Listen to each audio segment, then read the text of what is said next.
You're on a beach in Japan. The year is 1600, and there's one man left alive on a ship that started with over 100. His name is William Adams, late 30s, gaunt, sun-scorched, in tattered Dutch sailor's clothes, a scraggly beard, and he can barely stand. Local samurai surround him within the hour, swords drawn, deciding whether he lives or dies. You'd think this is where his story ends, a nobody, washed up, at the mercy of strangers. But this shipwrecked sailor is about to become the only Westerner ever named a true samurai. Of the crew he sailed with, 110 men, only 6 survived that landing.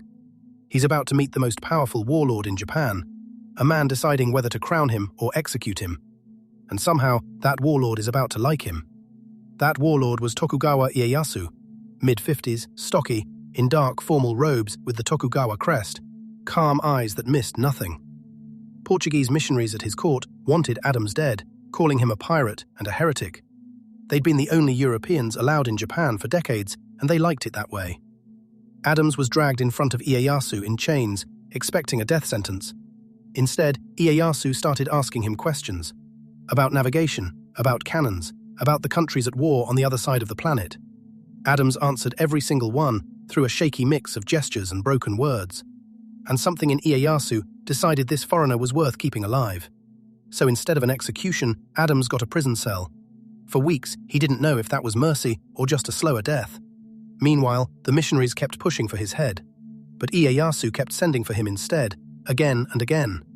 Every visit, they talked shipbuilding, trade routes, the science of the stars. Ieyasu was about to fight the battle that would decide who ruled Japan.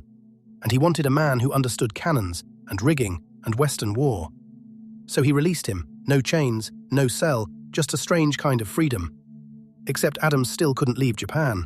He begged, more than once, to go home to his wife and children in England. Ieyasu said no every time. He was too valuable to lose. So the shipwrecked sailor became something Japan had never had before. A foreign advisor with the ear of the most dangerous man in the country. 1600, October. The battle Ieyasu had been building toward finally came. Sekigahara, the fight that would decide who ruled all of Japan. Adams's knowledge of Western cannons and ships helped shape the arsenal behind Ieyasu's forces. Ieyasu won, crushing his rivals in a single brutal day. Within 3 years, he was declared shogun, the supreme military ruler of Japan. And the shipwrecked sailor was standing right beside him. Adams wasn't just tolerated anymore, he was essential. He taught Ieyasu's men how to build European-style ships from scratch. The first Western-style ship ever built in Japan launched under his direction. Ieyasu was so impressed, he gave Adams something no foreigner had ever been given. Land, an estate south of Edo with 90 farming households under his command. A stipend for life, larger than most Japanese lords ever received. And then, the title nobody saw coming. Samurai, full rank, 2 swords, a new Japanese name. Miura Anjin, the pilot of Miura. No Westerner before him, and none after, would ever hold that rank in Japan. A shipwrecked sailor with 6 survivors out of 110 was now untouchable. But power like that always comes with a price. Because somewhere back in England, his wife still thought he was dead. And the Portuguese who wanted him executed hadn't given up. They watched this outsider rise higher than any foreigner ever had, and they hated it. Adams knew exactly how fragile his position really was. One wrong word to Ieyasu, and all of it could vanish overnight. Other European powers were about to arrive on Japan's shores too, and every single one of them would need Adams to survive, because he was the only man alive who could translate between these 2 worlds. One misstep, and the fragile trade routes he was building could collapse. And back home in England, rumours were starting to spread about the sailor who vanished. Some said he was dead at sea, others said he'd gone native and would never return. What none of them knew yet was just how far this one sailor was about to climb. Back in 1613, an English ship finally dropped anchor off Japan. Its captain was carrying a letter from King James himself, addressed to William Adams. After 13 years, his own country had finally found him. The English begged him to come home, to captain their ships, to just walk away. And here's the impossible choice: England, his wife, his children, waiting across the world. Or Japan, where he was samurai, landowner, advisor to the most powerful man alive. He stood on that dock for a long time before he answered. He chose to stay. He helped the English set up a trading post instead, then went home to his Japanese estate. By now he had a Japanese wife, a son, a daughter, an entire second life. the lone survivor of a wrecked crew of 110, had built an entire world from nothing.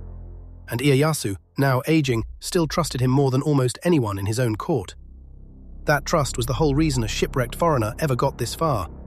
No blade, no army, no fortune, just one dying warlord who liked him.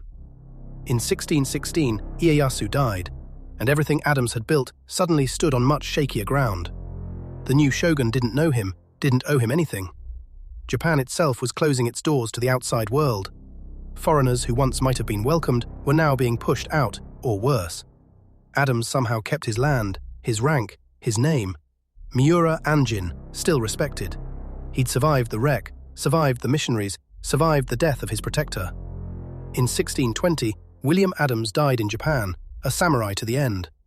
Of the 110 men who sailed with him, he was the last one standing, 20 years later. No other Westerner in history was ever given that rank again. Not the Dutch traders who came after him, not the English who begged him home. Just one gaunt, shipwrecked sailor who happened to answer a warlord's questions honestly. That's the true story behind the man they call Shogun's Blackthorn today. Real record, real rank, real swords.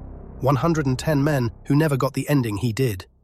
His grave still sits on a hillside in Japan, overlooking the sea he crossed to get there. 400 years later, people still visit it. So why does this story actually matter, beyond just being a wild footnote? Because it's proof that history sometimes hinges on one conversation. Kill the shipwrecked stranger, and Japan's relationship with the West looks completely different. Keep him alive, and you get shipyards, trade routes, and a foreigner wearing two swords. Ieyasu chose curiosity over fear, and it reshaped a country. And Adams chose loyalty over going home, and it reshaped a life. Out of 110 men who sailed from Europe, one became legend. The other 109 are barely footnotes. That's the gap between surviving history and just being erased by it.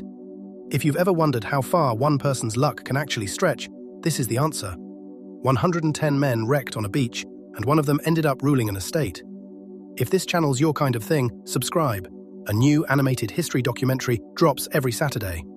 Because stories this strange aren't rare, they're just usually forgotten. We dig them back up so you don't have to. William Adams isn't even the strangest name buried in that period of history. There were others, other sailors, other misfits who ended up somewhere they never expected.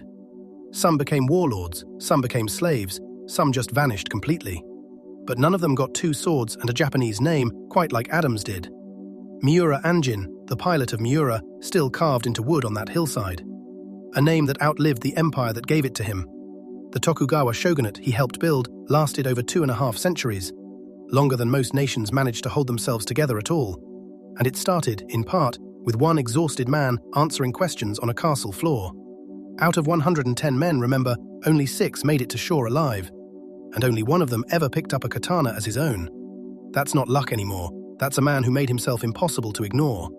And centuries later, we're still telling his story because of it. There's one more shipwrecked stranger from this era whose ending is even stranger than his. He didn't get swords, or land, or a title. He got something else entirely.